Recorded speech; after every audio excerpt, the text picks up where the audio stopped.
Yep. I think I lost I the know. first Yeah. 3 games or something like that. Right? You were Close shook. You games. got shocked in our league. You didn't know what you got yourself into. No, stop it. If you don't cut that out at all, it had nothing to do with no shock. I lost a couple close You're in the big games. pond now. I lost a couple. You see where I am now, right? I'm right Yeah, in I the know thick of you things. you worked your So way. so Yep. don't so chill out because You had to get your sea legs under you. yeah, and don't let the chaplains take over. Kevin is up number one I right know. now. You guys are Don't doing don't too don't many let me prayers.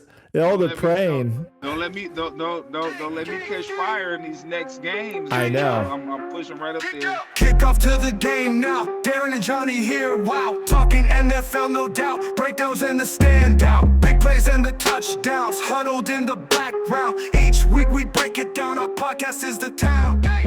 How is everybody feeling over there? I know it's like I was looking at just kind of the last several games, and I mean, you guys played some big games and lost by like 3 points or less for probably 3 of those losses. Yeah, I mean everybody's good. Everybody. I mean it's a difference between getting blown out and you're right there. So I know. that can be that's frustrating because like man, we're right there, but for some reason or another, we're not getting over the hump in those games, and some of those games it came down to like refereeing, like some calls not called. Um, it was. I mean, every game has been different. So, And what does that look like building a program now with the NIL deals? If it's like there's Michigan, obviously that was a 3-point loss, 24-27. I think you guys had some ranked games at like who yeah, else? we lost to Penn State. They were ranked fourth. Yep. We lost to them by a field goal by 3. And then Washington, that was Washington. We lost by 5. Yep. Maryland, we lost by 1. Yeah, I mean that's like big games that you guys are losing by 3 points or less, and so, like you said, I mean that had those games gone your way, you're playoffs. You think so? I know so. Yeah. So, how does that affect like the program for next year, where it's like, hey, we were because when you think about it from a recruiting aspect, you're telling the recruits you're the difference. Oh, which is true. Like we're a few pieces away. So, you get those guys coming in and you get those caliber guys that all these other top programs have. Yeah, we'll be competing with everybody. That's for sure. Yeah, and how's the team? Is it pretty young, or you guys gonna? We think about the receiving core; those dudes are sophomores. Yeah, who's that receiver? Who's he was like a rookie this season or whatever, incoming freshman, kind of a big name.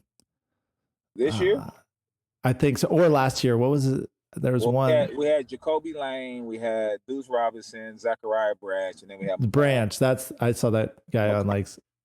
So all 4 of them came in the same class. Oh wow! They were all freshmen last year. I remember. So, back when I was training with you in the off season, when I was going to APU, and then my final season or whatever. But that year, I was living with buddies at USC, and they had like Marquise Lee, Robert Woods. Who else was that year? They had like 3 of the top 10 receivers in the nation or something, like at the same time. Mm-hmm. Do you guys feel like some of your guys could, kind of be difference makers? Yeah. I mean, they'll be the best receiving core coming out for sure. Like after this year, they're all, you have a couple that are going to be redshirt juniors or redshirt sophomores. You got a couple that are going to be juniors because they played more than 4 games last year.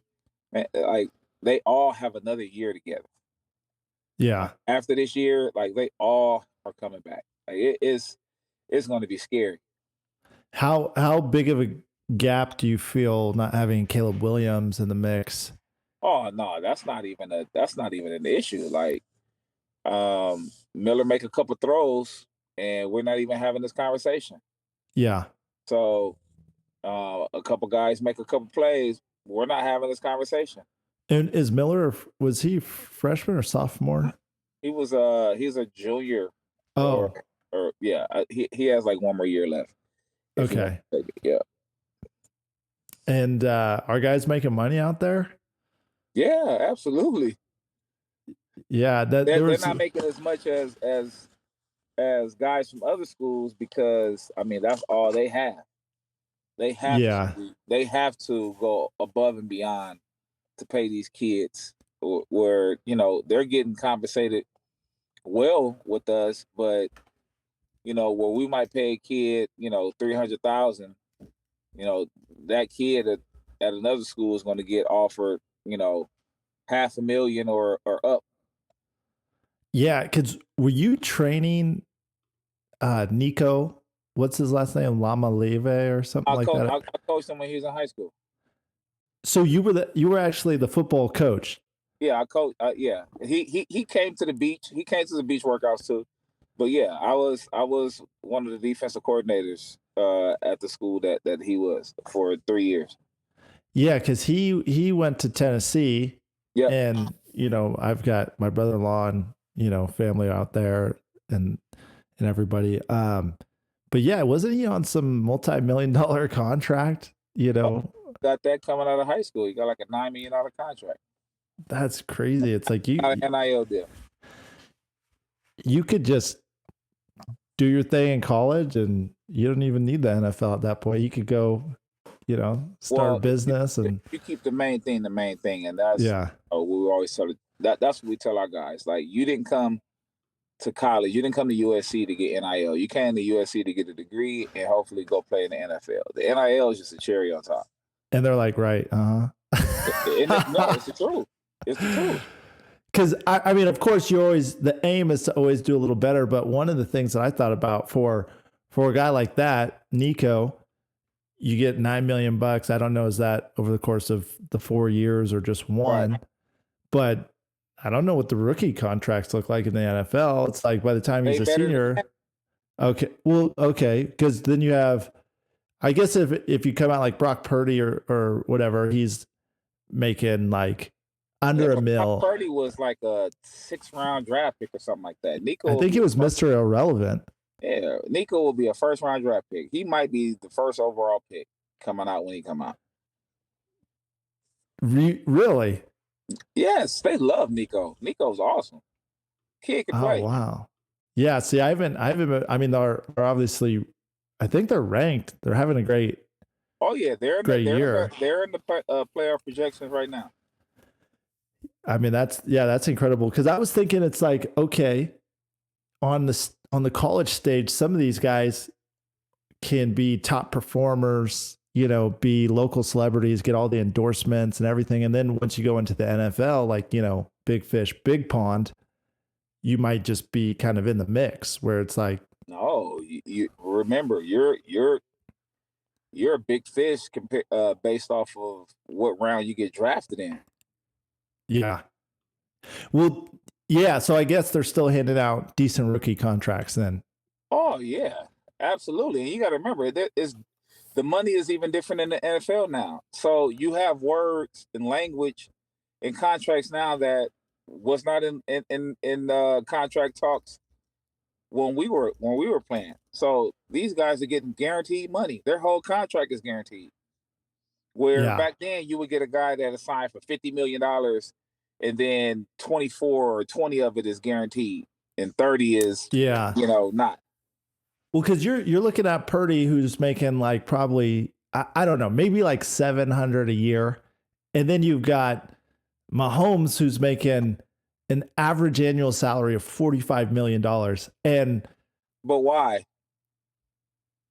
Which part? Like based on why is Mahomes making that in Purdy? He's obviously, I mean, there's obvious points to that. I just think that, for some of these young guys, the rookie deals, Caleb's rookie deal is like that's true. He got what, 20 or something? 25 or something like that. That's over 4 years. 3, I believe, 3 or 4. Okay. So there's guys that are getting those large contracts. It's just, if you didn't prove it in college, you're just locked in for 3 or 4 years, and then. Yeah. And then your next contract is going to be a bigger contract. All right. Well, that's why we've got you on the show, man. You stay up to date. You're informed. Kevin called you a football savant. So it'll be fun to dive into, the league and see what's going on. For those of you who don't know Traco, big FCA guy. He's a chaplain over at USC for the football team. Also very involved in LA as a whole and just ministering to young guys and bringing people up, training a bunch of athletes out there too, played pro ball himself. I trained with him and his brother Latario in LA when I was playing on the off seasons. And, when I trained with you guys, it was like probably 2 or 3 out of the 5 workouts in the first week or 2, I would be throwing up and legs shaking. Oh, yeah. That was mandatory. And it was a great feeling. I mean, it's funny. I was telling Nick about one of like Latario's workouts. He's like, dude, it's like the Super Bowl of workouts out there. You guys just go. And we would go down to, I remember with you, we did the beach workout on Avenue. It was like Avenue C stairs or something. And, they're still working out there, still training there. Good grief. It's like legs just wobbling. Well, I mean, for us, we wanted those workouts to represent overcoming everything and anything that will be an obstacle in your life. So, like, if you're going to say, like, man, I'm going through a tough situation, well, you know how to get through tough situations because this workout was tough. So what allowed you to get through the workout? It's that same mindset. It's that same energy. It's that same level of effort that you're going to use to get through whatever situation or circumstance that you find yourself in. So it's no different. Like, it's perfect, right? And when you transfer, that energy into whatever it is that you are doing at that current time or whatnot, it can be useful, right? So that's all we want to do is help guys become overcomers, like whatever your situation may be, whatever you want to change in positions from defensive back to receiver. Okay, you got to overcome a lot of things that guys already got a head start on you because they've been playing that position longer than you. So, we're gonna knock those hurdles down. We're gonna get over those hurdles with you, making sure that when you get out there to practice, you're gonna be like, oh, okay, this is easy. Because we're ready to put you through the ringer.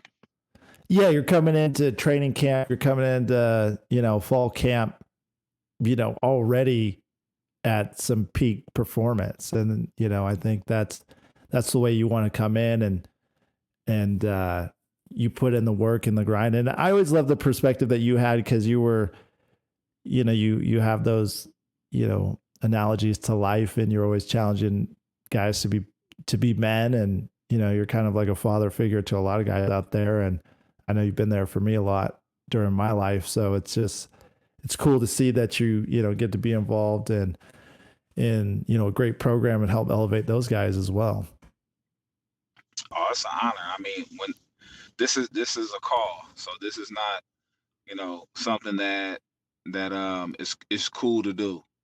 I remember telling Coach Riley, and the SC staff members when they wanted me there, and I turned them down initially because I'm not a fan guy like that to just want to be a part of the next big thing because it's going to be cool and it's going to be big.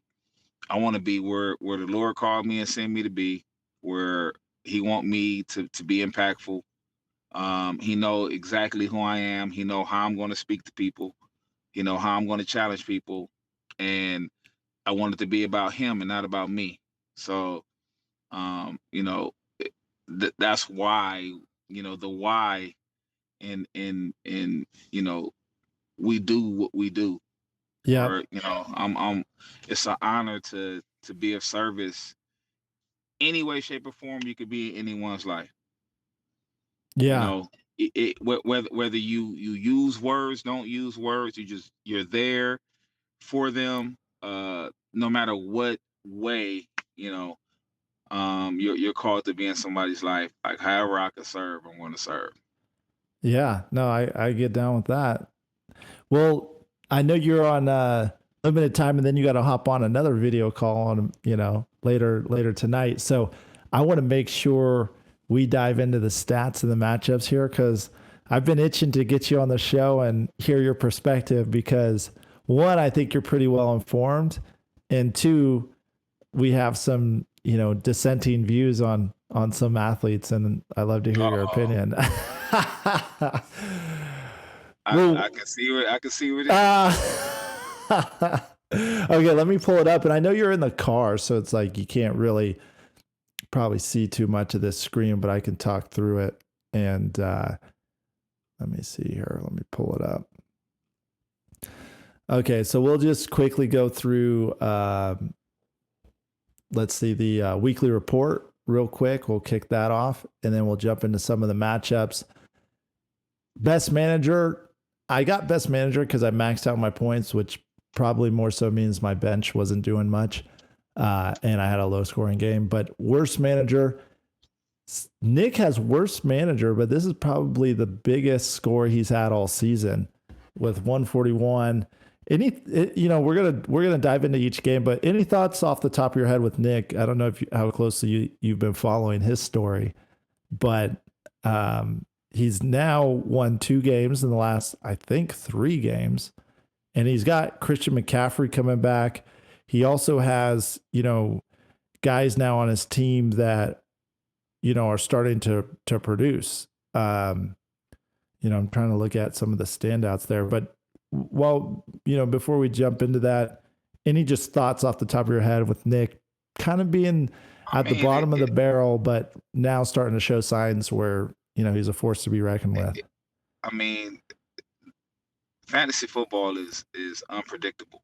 You don't know which guy is going to get hurt, go on IR. You don't know which guy is you know, whose quarterback is going to get hurt that may affect their production if it's a receiver, and if it is a receiver, that's going to cost him. If you have a running back who, you know, has, you know, issues with quarterback and receiver issues, then, you know, teams, you know, obviously, you know, are going to stack the box, and it's going to be hard for that person. So it's just, you know, it's unpredictable. And that, you know, a lot of times with fantasy football, we look at names. You know, we're just looking at names. Oh, this guy did this, and he's good, and he was good last year, and you know, while on the surface, yeah, it looks good, but you got to look a little bit more in depth to, you know, it's about matchups. You know, I think that's the biggest key when you look at week to week. You know, you might have to sit a guy because his matchup isn't favorable. But if you're a typical fantasy guy, you're going to just play the name regardless. Oh, well, he should get points because, you know, they say, or it shows that you know, his projection is, you know, 15 points, you know, and then you get mad because he get 2 points. And it's like you gotta look at the matchups, man. Like the weather matters, like all that stuff. Like Yeah. you know, you gotta be a real person when you're looking at your lineups, you know, for the week. Like and see what's best, you know, for your team individually.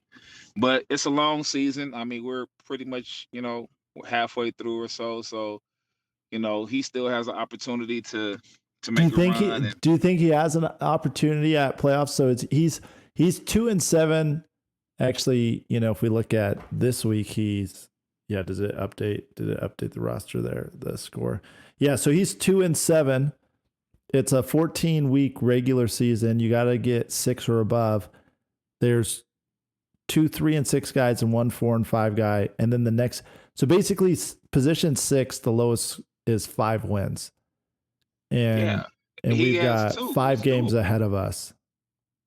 It's doable. It's doable. I think there is. Everybody's been beating everyone. If Nick wins out, and he ends up being 7-7, 7-7 could be 6. Yeah, no, I think so. I if he wins out, absolutely. It's just tough to win out when you haven't been winning. But Hopkins, D-Ho, all of a sudden for the Chiefs, I don't know if that's going to be something that's popping off regularly. But now, case in point, I started slow. Yep. I think I lost. 3 games or something like that. Right? You were shook. Games. You got shocked in our league. You didn't know what you got yourself into. No. if you don't cut that out at all, it had nothing to do with no shot. I lost a couple close games. You're in the big pond now. I lost a couple. You see where I am now, right?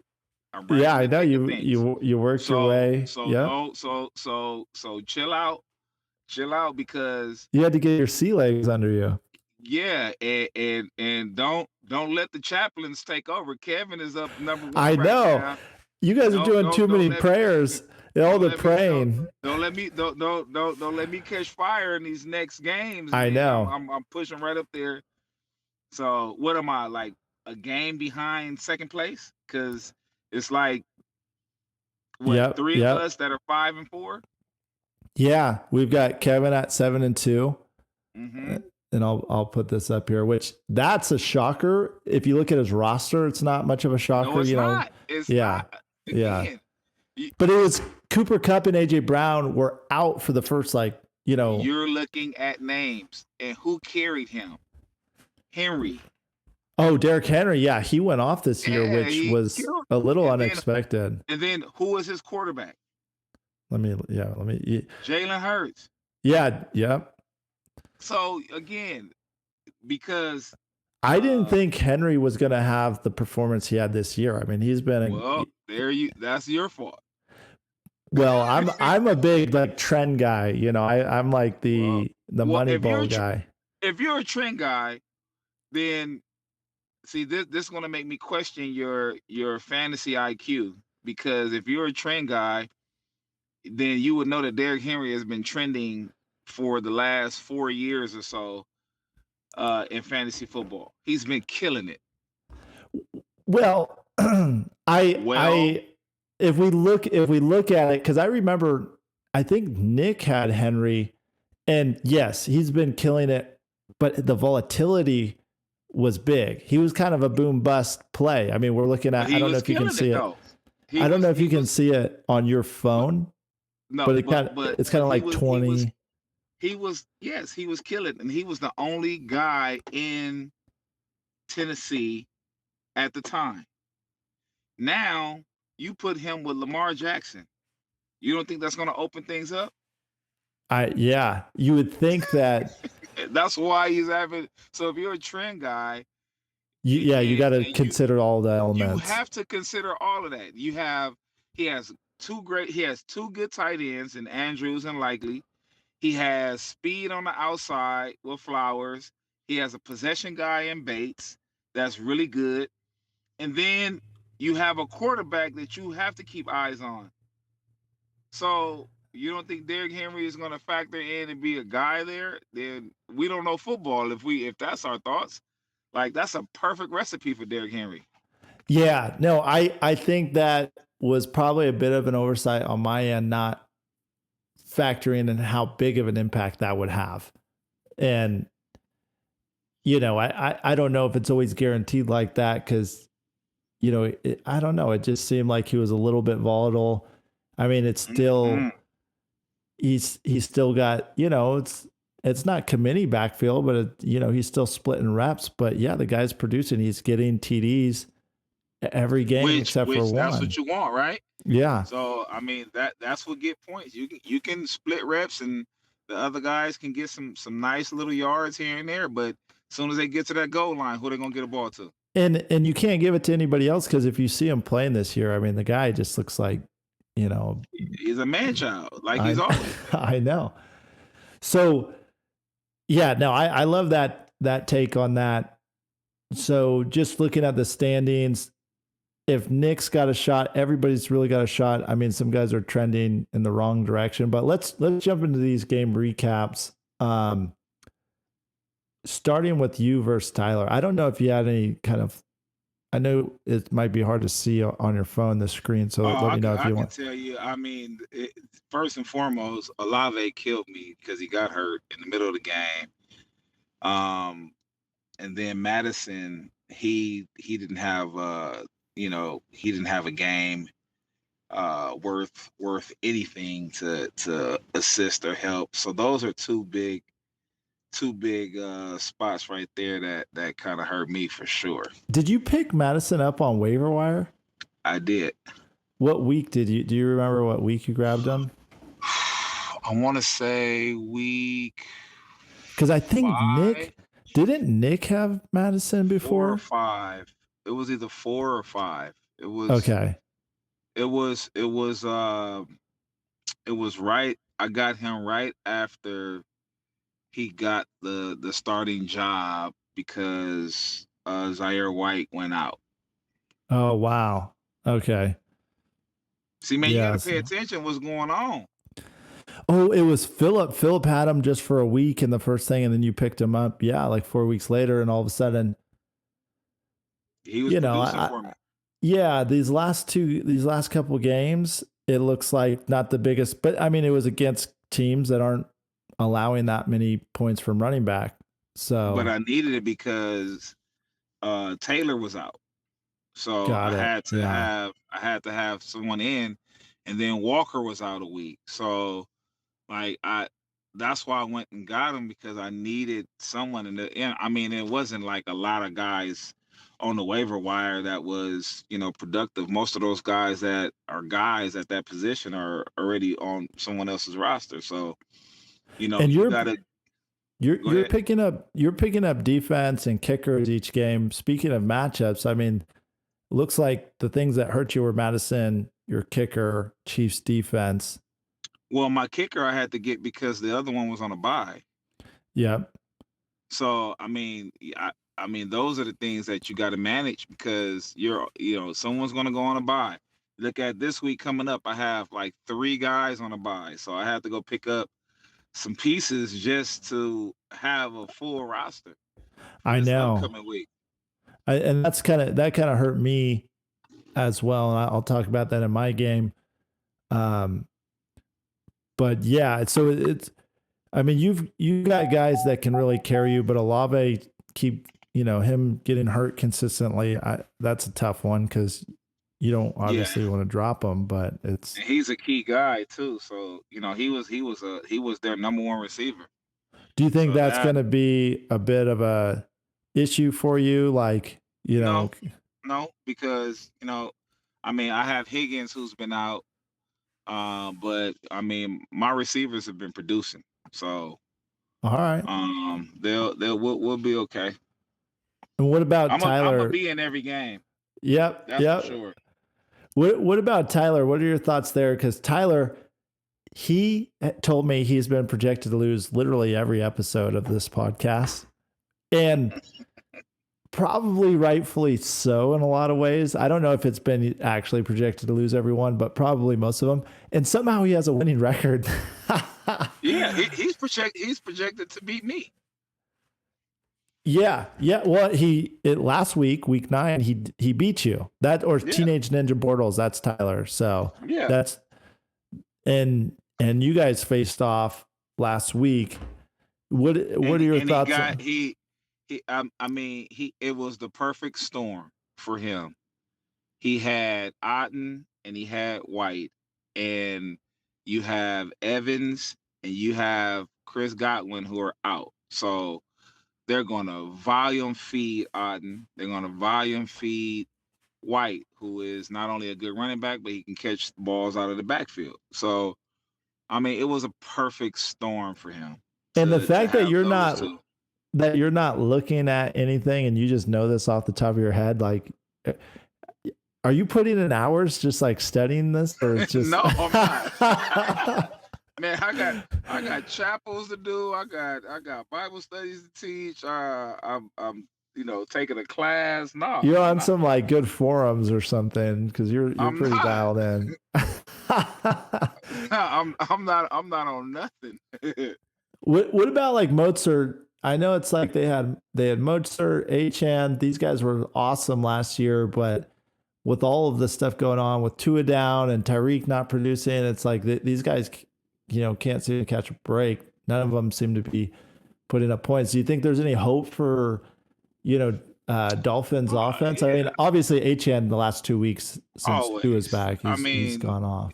they're always going to have a chance. I mean, those are guys that can again do both as far as run and be a receiver. So, Yeah. I mean, when you can't stretch the ball downfield, then your check downs are going to be vital. So, that's why you see, like with the Dolphins, you see who's been catching fire for the Dolphins. It's been their tight end. It's been Jonnu Smith, right? Who's been getting more receptions, yards, because they can't stretch the ball down the field. Achan has been getting more balls. Uh, Most the other running back, Raheem, Mozart. Oh, yeah. he's been getting more receiving opportunities as well, because they can't, like Tyreek. As good as Tyreek is good for the things that Tyreek is good for. So, teams know that, he's trying to go over the top. I Yeah. think that I think that they're doing a disservice to Waddle, because Waddle is the more complete receiver who can catch balls over the middle, great route runner.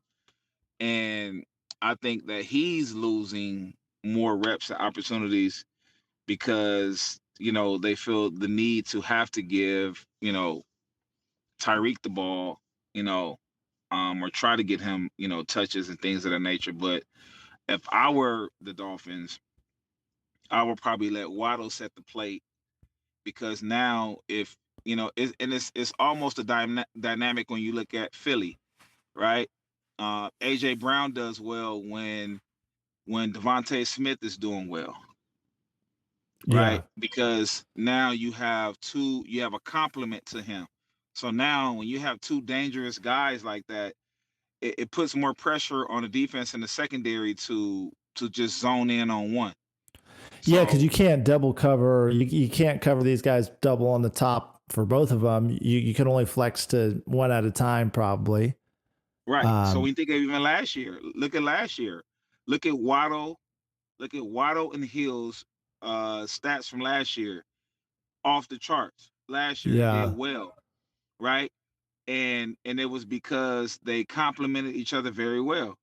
Well, they're not really doing it this year, because now you got HN, so now we got to factor him in, right, a little bit more than we did last year, because now he's a proven guy because of what he did last year.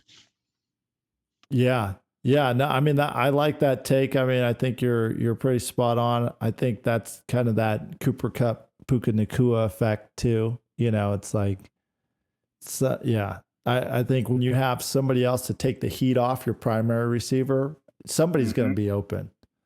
Oh, of course. Teams are in- not dumb. Coaches are not dumb. Like they know the guys that have hurt them, in recent history. They know the guys that have been producing. So, and coaches kind of have this natural tendency to be scary. So if that guy hurt us or hurt teams, like, we got to put eyes on him. He's a guy. Part of our scheme is stopping that guy. Like, make other people beat us, and that's a formula that you hear a lot defensively with a lot of people. We're going to take the ball out of his hands. We're going to make everybody else beat us. He's not going to beat us.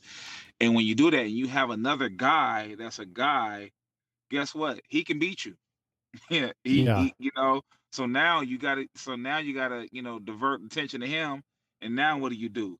Now you're one on one, or you're allowing the other guy that you were trying to take away first, get into the game and get involved. So it's a chess match. Yeah. Well, let's jump to the next one because I want to make, because you said you got to be out at 8, right? Something like that. Okay. I want to make sure we at least get a chance to look at all these matchups. So we have Austin, who's my nephew, versus Johnny. Usually on the podcast, he's out with his things are crazy. He's got another kind of young son, and so he's got to help out a little more around the house. Daddy dudes. Yeah, right. Yeah. Daddy dudes. But this was tough for Austin. I know off the top, his defense was on bye week, and so he kind of snagged somebody last minute, I believe. But this is a really close game. Austin really needed to win. He's 3-6 now, and he's found himself in the kind of the bottom of the barrel. And we've got Johnny, who I think he was like 4-1 the first 5 games, and then went on like a 4-game losing streak, or maybe it was like 4-0, 3-1, 4-game losing streak, and just started bouncing back. So I don't know how much you've been following these guys, or if you can see the rosters up right now, but would love to dive in and any kind of. Well, who are the main guys on their roster? Yeah, I mean, Kyron Williams, running back for Johnny, traditionally is. I mean, I don't know if you've been following the Rams. I'm sure you have. Of course, Kyron is he's a mainstay. He's good. Yeah, he's he has one that you have to account for him. I mean, he's going to find the end zone. He's going to be impactful. He's another one of those players that, kind of like an HN that he demands not just, touches as a runner, but as a receiver as well. So, again, when you have a 3-down back, you look at, we were talking about Derrick Henry in Baltimore. Well, when Henry on 3rd down, a lot of times if it's a pass situation, they're going to bring in Hill, right? Who is more of he's more of a 3rd down, traditional 3rd down back.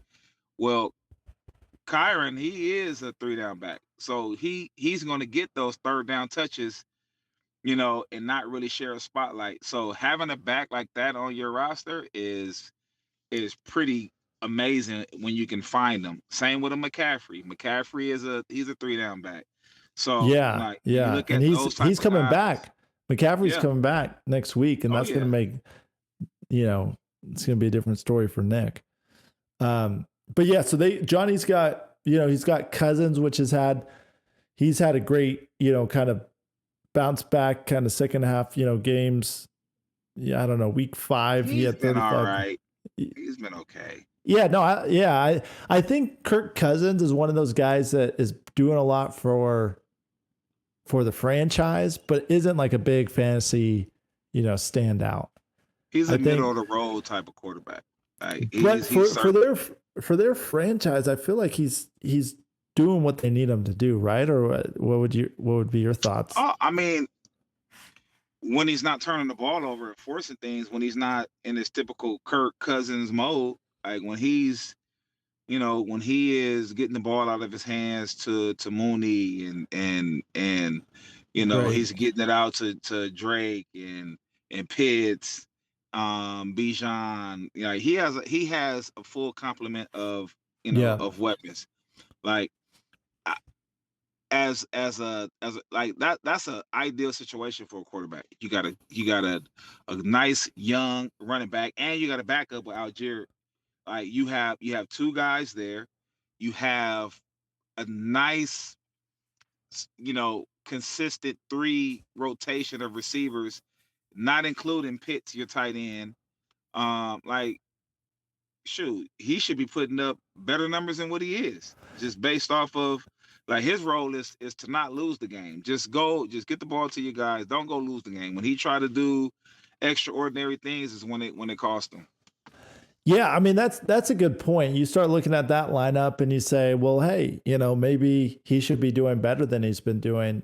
I mean, I have on my squad, I have Drake London, but seeing Darnell Mooney, he's putting up crazy points too. I mean, these are ballers that maybe he needs to be doing a little better on scores. So that's where Johnny's at. He's got Kyron, who's been great. He's got Justin Jefferson, who was coming into this the top 3 first round draft pick.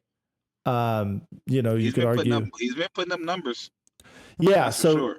Yeah, he's been consistent, like right on that kind of, right around that 20 mark, which I feel like they could feed him the ball even more if they wanted to. But then, well, yeah, they're still missing, like they're missing their tight end. I think he just got back not too long ago.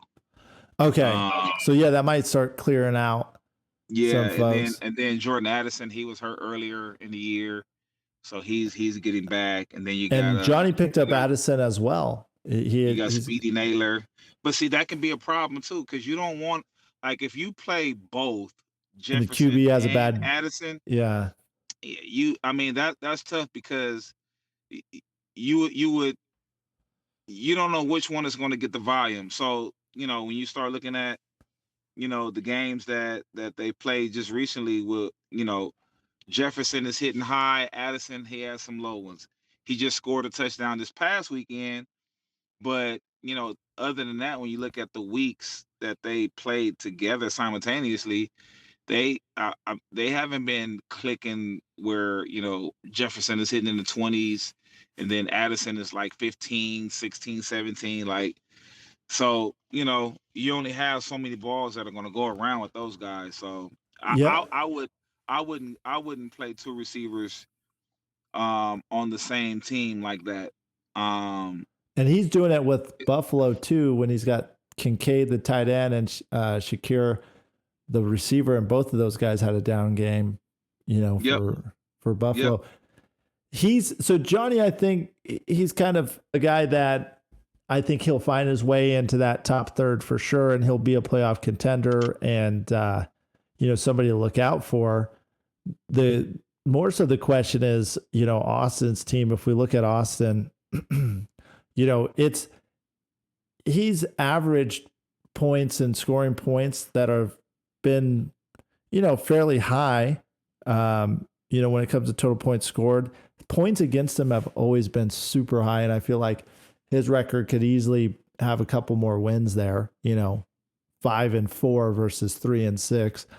Do you think there's hope? I mean, he's got Geno Smith, Achane, Cook, Jamar Chase, who, every year is just, I feel like the score's all over the place. He could do 40 points. He could do 7 points. He needs his complimentary receiver. When Higgins isn't playing, all the attention goes to Chase. When Higgins is playing, I remember Higgins' first game back, and Jamar went off because you have another guy that was catching balls that is a threat, and now you can't just put all of that attention onto Jamar. Are you on NFL Red Zone, or are you on the YouTube TV package with the 4 monitors? Because you stay up on this. I'm a football guy. Yeah, you're dialed in. I mean, that's you're calling it the way it is, and I think it's kind of that veteran perspective in fantasy football, or I don't even know in fantasy football if guys really get to that point. That might just be like lifetime of football perspective, understanding literally from the QB to complementary receivers to what's happening in the backfield. It's all just coming together. And, when you come to make decisions on game day, who you're going to play, I mean, are you taking all of those factors into consideration and really? Absolutely, I have to. So you're taking a strong assessment. You might have a Justin Jefferson. I mean, we'll have to pull up your roster, but say in Johnny's case, maybe you have Justin Jefferson and you have another receiver that never really scores Justin Jefferson points, but maybe element shift. Would you even swap somebody like that out, or just maybe not that drastic? Jordan Jefferson, I would or not Justin, take him out. I mean, Justin Jefferson, I would never take him out of my roster. Yeah. There's no need because I know that he's a volume touch receiver. I know he's going to get volumes. I know he's Yeah. going to get touches. I know the ball is going to find him. So I even if he doesn't score, That one's too drastic. he might end up with 8 catches for 112 yards. Well, that's 20 points. So why would I take him out knowing that even if he don't score a touchdown, he still can give me 20 points? That doesn't like that. I'm fine with that. Yeah, so there's just baseline assessments like, hey, if guys are getting targets and they're catching, and yeah. So what about Austin? Austin, if he was in Dynasty League, he might be more effective, but he picked up so many rookies like Marvin Harrison, who's just been producing he was going for names. Yeah. He's going, he did good in college. Like that doesn't necessarily translate over to the NFL, especially as a rookie. And sometimes we listen to all these people, and a lot of these guys that are doing fantasy and analysts for these different channels. How many of them play football? Maybe we need to get you. Maybe we need to get you on an analyst channel because it sounds like you've got some pretty well-rounded breakdowns. I know we're coming up on about 8 minutes here, so I want to jump into our next lineup because we got this one and 2 others. We've got just kind of the recap of Nick, who was 1-7, who won this game, 141 points. I think that was his top scoring game. A lot of his guys are starting to go off. He has a decent lineup though. If I remember. Oh no, I mean he does. I mean he's Devontae Adams going to the Jets. I don't know if they kind of ramped into a connection there or kind of what the specifics around that was. But I mean you got Garrett Wilson, Devontae Adams, Breece Hall. You've got a full squad now of targets. And they just traded away Mike Williams. So now they don't have to, divvy up the targets to a third receiver. It's going to just stay Wilson and Adams. Yeah, I mean he got 11 targets, 7 catches, put up 22 points, and he had Kelsey finally doing Kelsey numbers. I remember we were chatting about this coming into the season where I was just like, I don't know, too much drama going on with his girl and like Taylor Swift action. And hey, I called it pretty fair up until week 7. All of a sudden, what's going on week 8 and week 9 in the 20s? What changed? What happened with Kansas City's roster? What's the first thing that they lost? Pacheco, running game. Yeah. So they lost their main running back. Then they lost who? Which Rice. Pacheco's coming back next week, and that's on Josh's team, by the way. I know, but when you think about it though, so now you went from having a returning Super Bowl running back, a returning Super Bowl receiver in Rice, to now you're putting pressure on a rookie in Xavier Worthy, and then it was before you got Kareem Hunt.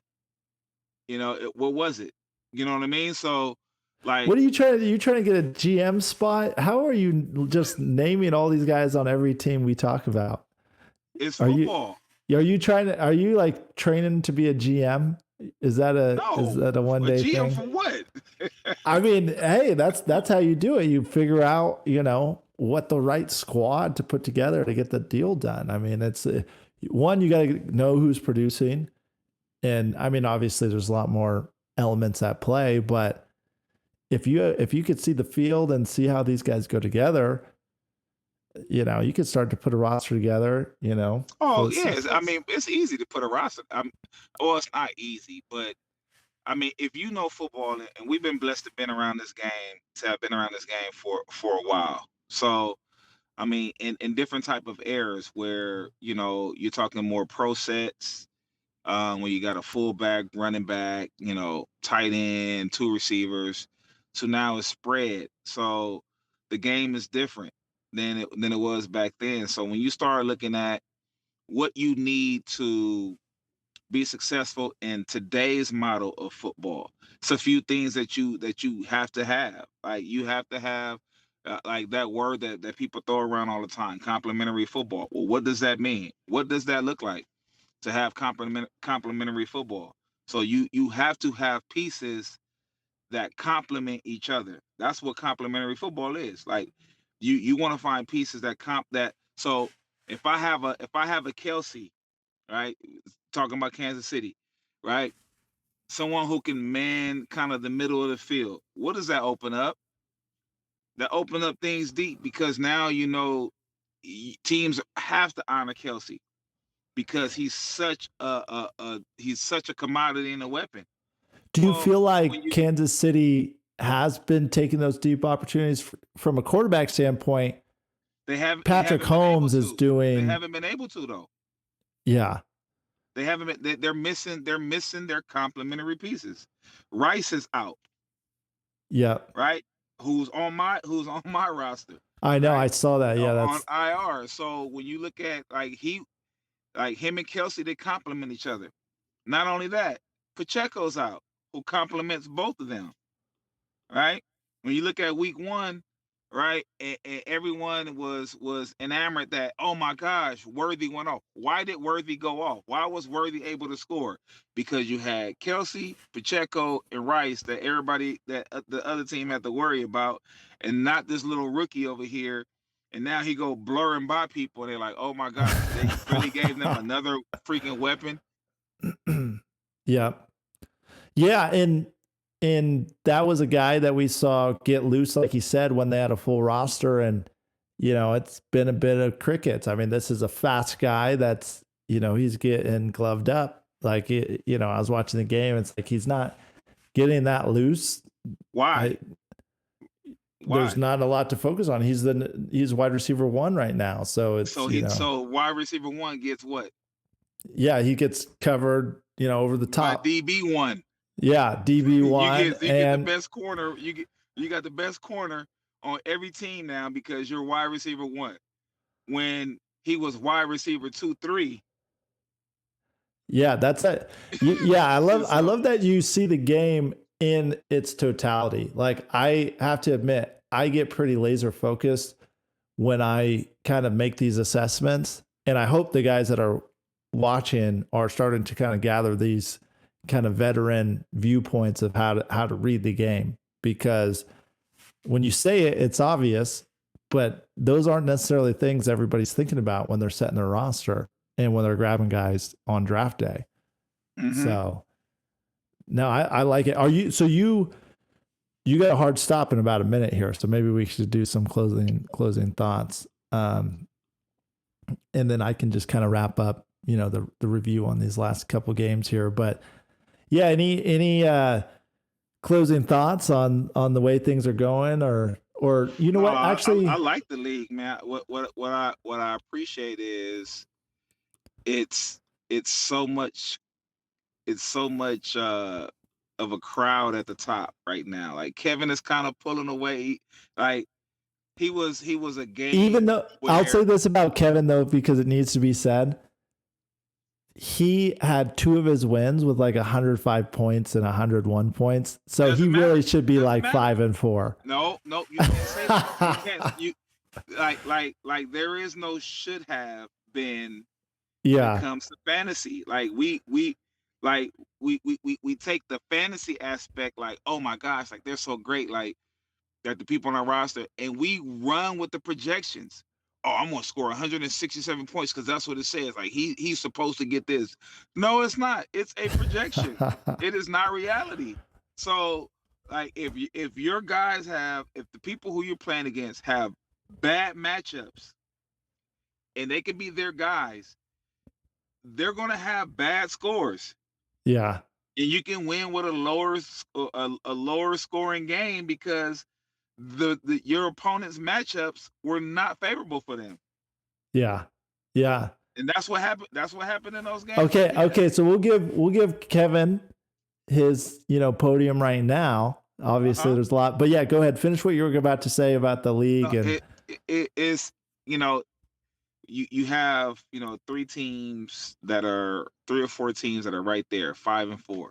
So those first 5 spots, I'm predicting there's going to be, some changing going Yeah. on in those spots. You don't know who's going to be two.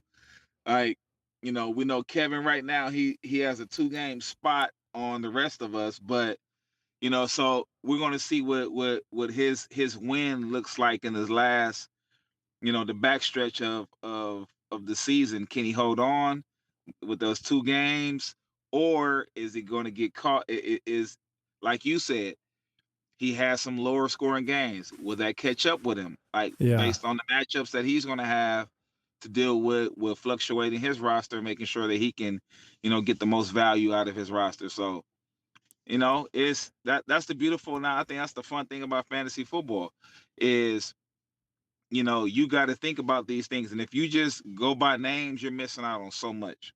Yeah. I mean, this is the tightest in fantasy football. This is the tightest race I've seen in a league I've been a part of. And I've done, this is probably my 3rd year. I did a couple leagues my 1st and 2nd year.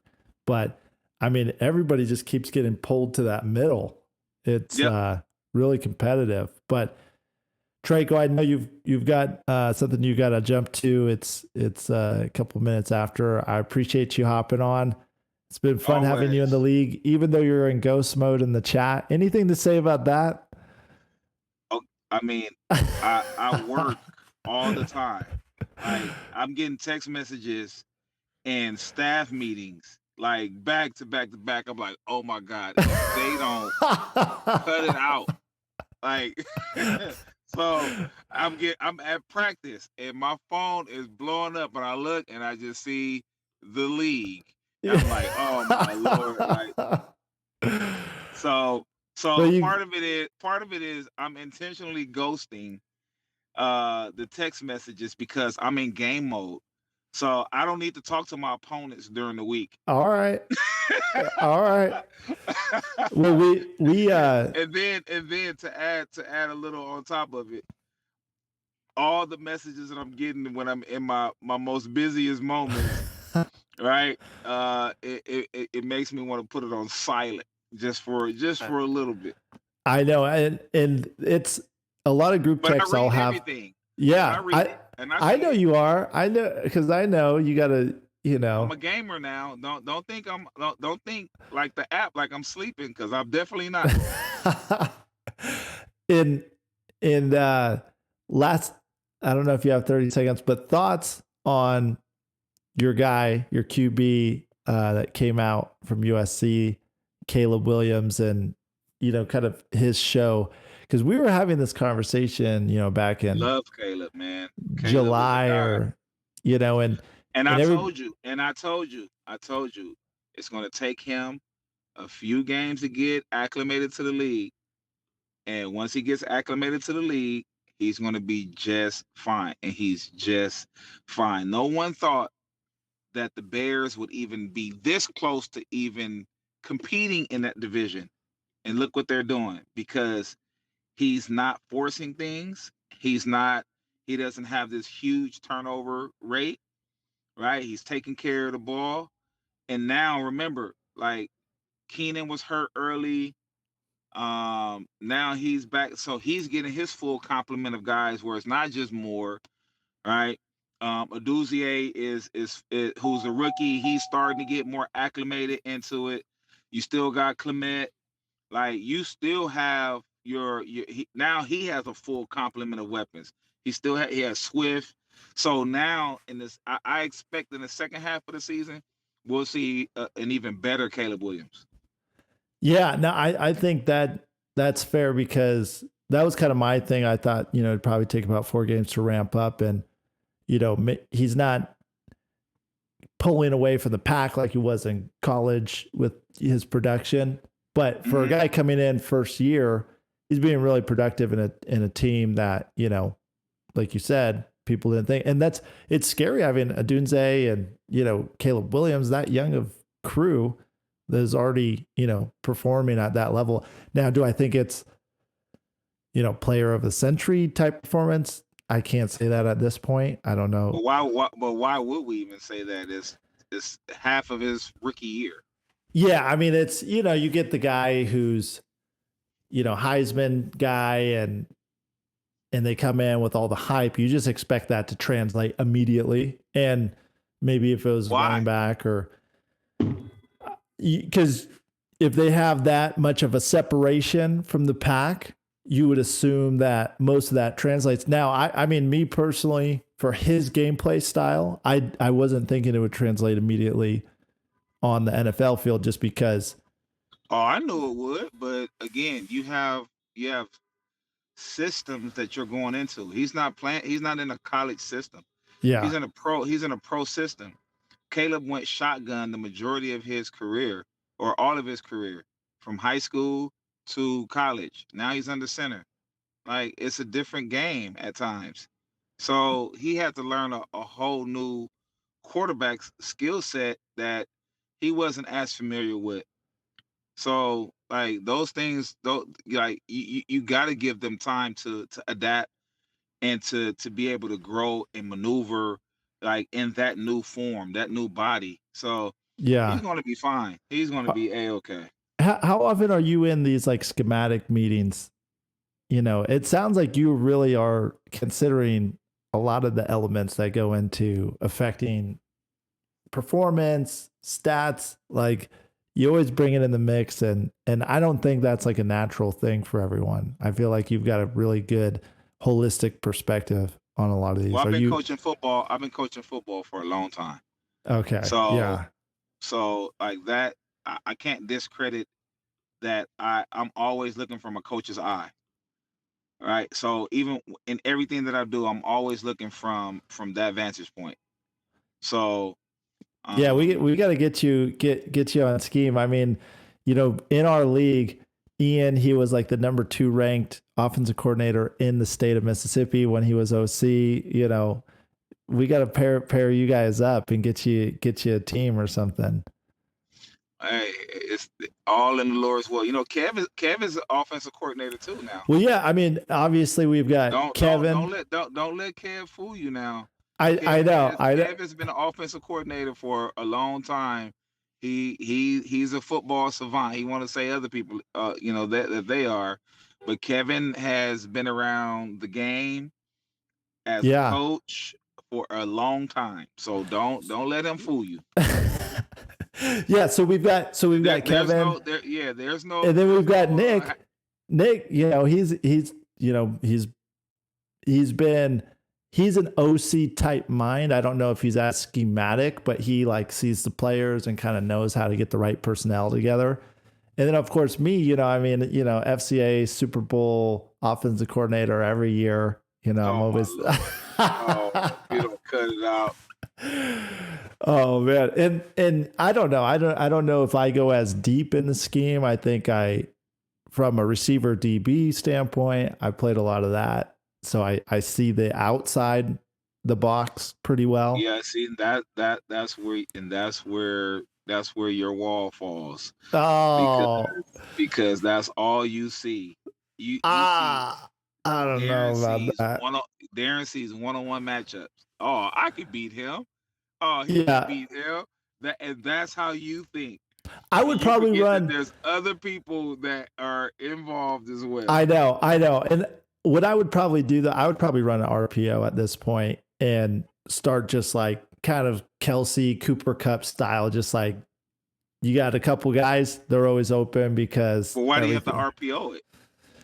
Well, you're just always. You don't have to RPO it. Well, I'm just saying, like, you're just always flexing to what the defense is giving you. So, you're kind of guys coming in, there's a gap opening, you've got your receiver or your tight end sitting in that gap, So as a defensive coordinator, hearing you speak and you saying that you're going to go full go RPO, I would kill it.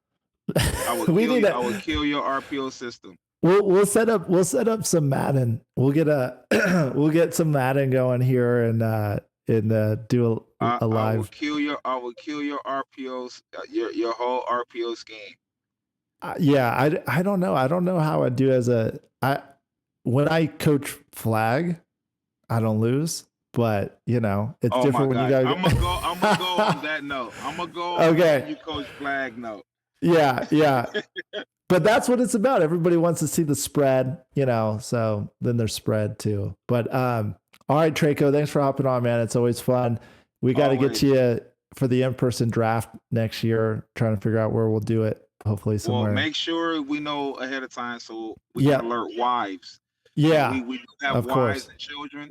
Yeah. It sounds good to do an in-person draft, but unless we're gonna go move in with some of you guys, I know, because we're off having guy time and having fun and leaving the wives with the kids. Yeah, it's a little bit more complex. I know. We'll try to figure something out. But I love you, man. I'll love you too. See you in the league here. Yes, sir. All right, take care. See ya. You too. All right. Okay, so we heard it from Traco. Very great holistic perspective. Probably one of the most sophisticated viewpoints I've conversed about in fantasy world, just on a personal level. Obviously there's analysts and such, but I think he'd have a run at those analysts as well. So Traco, hopefully we could get you, surfaced and sharing that opinion more often, because I think it's pretty enlightening. But I'll just kind of skate through these last couple matchups and then call these next weeks how I see it. But the show is a little different this week, and I think it's going to elevate everybody's perspective who, a lot of guys may have already been thinking that way, but it was always cool to hear from, guys in our squad. All right. So next matchup, we have me and my homies versus Cooper Street Ballers. So Ian versus Phillip. Joe Burrow goes off. Mayfield does slightly less than he typically does, but I guess where this game is, this is just a tough one, Phil, for you, because that's your fifth loss in a row. You had the second highest score, 166. Most weeks is the top score no matter what. And then Ian has an outlandish 195 points. So that's got to hurt. I don't know what you did to piss off the fantasy gods, but you got to make it right, Phil. Otherwise it's going to be tough. But you definitely have a squad. Kamara and Smith, everybody's doing what they need to. Puka Nacua, did he get hurt? He got ejected. That's right. So Nacua got ejected. I watched that game and I remember, seeing what happened. I guess Tyrell Dodson was getting in his face and then he just kind of did this little hook thing. And, sure enough, that's not great. I wonder if he's coming back next week. And then Mark Andrews kind of returning to the reason why I dropped him. That kind of stings. But all in all, there's really not much in your kicker, but there's really not much we can down on your performance with 166 points. It's more about the outlier performance by Ian, with Saquon Barkley putting up, insane amount of points, like 160 yards and a touchdown, as well as Robinson, everybody doing their part. Flowers, 30 points. But Smith and Jigba, that was insane. I watched this game and he just really went off. 2 TDs, 7 catches for 180 yards. But yeah, when you're playing someone who has, 3 30-point games, 30 plus, around 30 points or more for each of their players, like that's crazy. So Ian heating up, really kind of taking a win back to separate a little bit from the pack. There's a close race, 5 and 4 guys. Phil, you're not out of the mix yet, and nor should you be. I think you start bouncing back. And Ian, congrats on the outstanding 195, definitely the highest score all season. So I'm sure we'll be hearing more about these guys. But then we've got this matchup where this was really my game to lose at the initial projections, 147 to 128. Kevin, I argued with Traco that you should really be 5 and 4 because a couple of those wins you got scoring under 110 points. To Traco's point, hey, that's part of the game. Everybody, as long as you outperform the guy next to you. So congrats on separating with a 7 and 2 record, reducing me to 5 and 4. I should have been 6 and 3. We would have both been 6 and 3 and tied for first. But well, now that Ian's 6-3, he might have outscored us. But great job, Jalen Hurts, Derrick Henry. I mean, guys are just hitting. Cooper Kupp, this is unsettling. I mean, this guy's just getting warmed up and pretty much taking every target. It just feels like, I mean, 14 targets, good grief. And he's catching 11 of them. AJ Brown, I'm not sure if he got hurt this game, but it looks like he only played part of the game. But, obviously Conklin, when he scored 0.7 points, I thought that's where I had you possibly. So apparently I didn't though. But yeah, great game. You've got great guys on your bench. Solid squad here. And that was Conklin. You had Kittle out on bye. So really, this could have been, even higher score and that's respectable. I obviously, got to look at the drawing board. 129 is not bad, but in this league, it's like you kind of got to get up to that 140 mark plus to win most games. And, playing a guy like you on a game like this just doesn't quite cut it. As you could see, most of my starters underperformed. But I love seeing my tight end spot finally producing.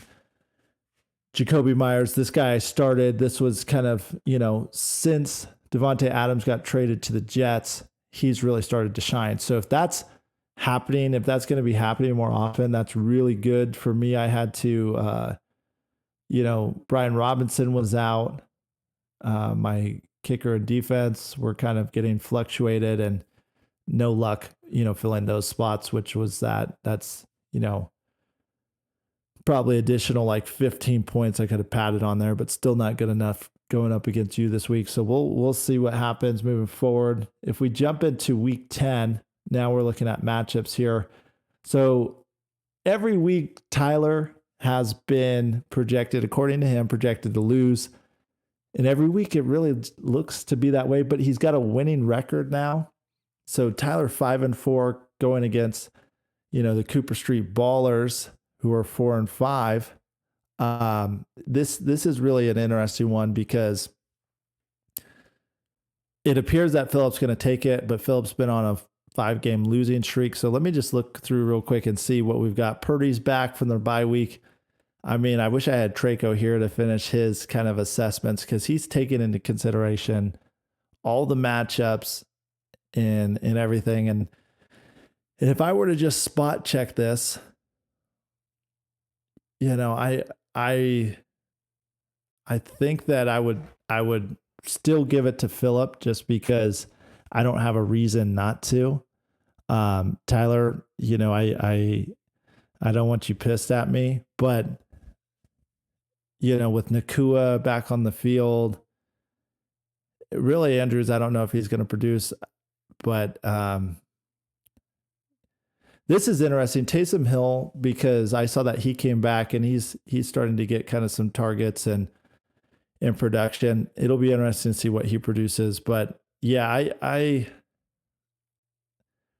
don't know. I kind of give this one to Phil, even though, obviously a big point differential. But Tyler, you've proven us wrong most weeks. So you're still in this.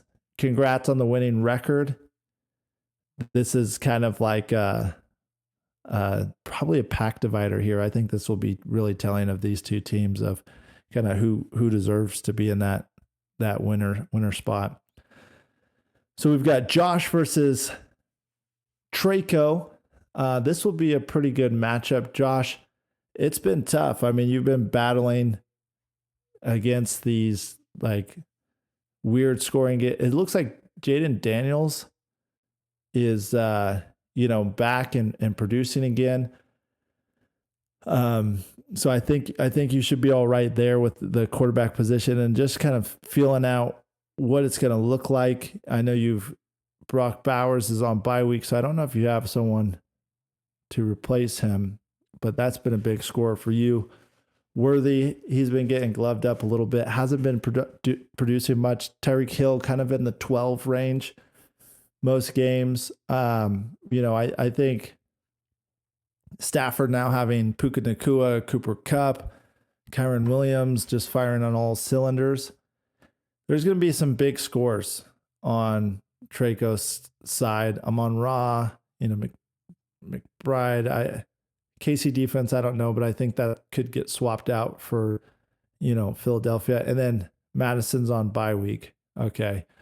So just spot checking. I'm going to give that to Traco. But Josh, I hope you're able to bounce back, man. It's been rough. I mean, I think you finished third in the league last year, so you got to start fighting it out now. Otherwise, Nick's going to be swooping on you guys. Speaking of the underdogs, the underdogs are 2-0. Anytime he's been show me the TDs or the Reaper, he's lost. But as the underdogs, he's 2-0.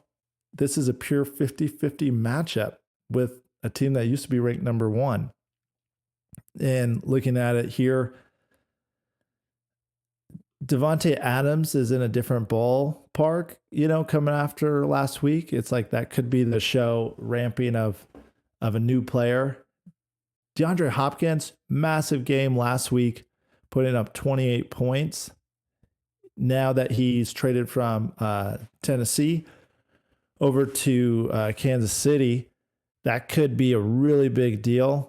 Now that's given a little more space even to Kelsey to get loose. And then Pickens, he was out. And McCaffrey back, could it be? Pain-free. All right, so Nick's squad is looking worlds different. And a couple contributing factors. He already had some ball players, but with the trade with Davante Adams, Ramondre Stevenson, last couple weeks have been huge. D-Ho, massive game coming with KC, freeing up Kelsey a little bit, 25, 22. I mean, I don't know. This could be the squad to kind of win out. I don't know about everybody else. But then he's got Ridley, Lockett. I mean, I don't know about Ridley as much, but Lockett. Yeah, Ridley's not bad. Lockett on the bench. Ridley, Judy. Like, that's not a bad bench either. So if we're looking at Johnny, obviously Josh Allen, baller. Kyron, baller. Jefferson, baller, all these guys can put in work. I'm calling underdogs. Nick, according to Nick, I'm 2-0, or sorry, Nick's 2-0 whenever I've called him. I'm calling him this week. And Johnny, obviously you've got a squad to contend, but if McCaffrey's back and these guys do what they're capable of, I mean, I don't know. It's hard. It's a tough game to call, but I'm going to give that one to Nick.